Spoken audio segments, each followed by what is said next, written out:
दुलाराय बाथौ कोअर्डिनेशन कमिटिनि दिनैनि बे स्निथि मावफुंनाय जालांबाय मा बिथिंखौ लानानै सावरायनाय जादों मा फोरमायगोन? खुलुमबाय।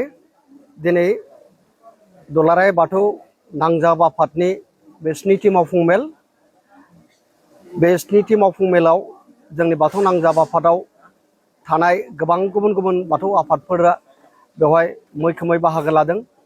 सावरायनायनि गेजेरजों जों गरन्थ लादों जे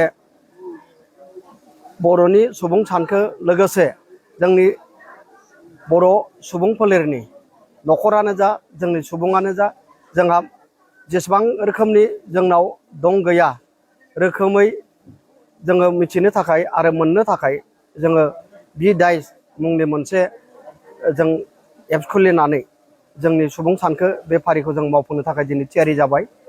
जों मिजिंथिदों दुलाराय बाथौ नांजाब आफादनि आवथायाव थानाय मोनफ्रोमबो बाथौ आफादफोरा बेखौ मोजाङै मोजां फैगौ जुलाइ 31 अक्ट'नि गेजेराव मावफुंगोन आरो बे जोंहा दिनै गरन्थ जाबाय।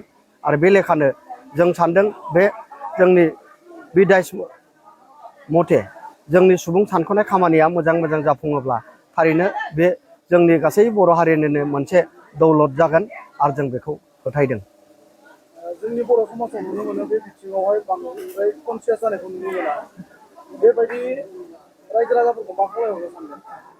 नंगौ, थारैनो जोंनि बिसेस भाबै जोंनि बर' सुबुंफ्रा एबा बर' न'खरफ्रा जों गामियारि जिउ खुंनानै जाग्रा बांसिन लेखा रोङि सुबुंफोर।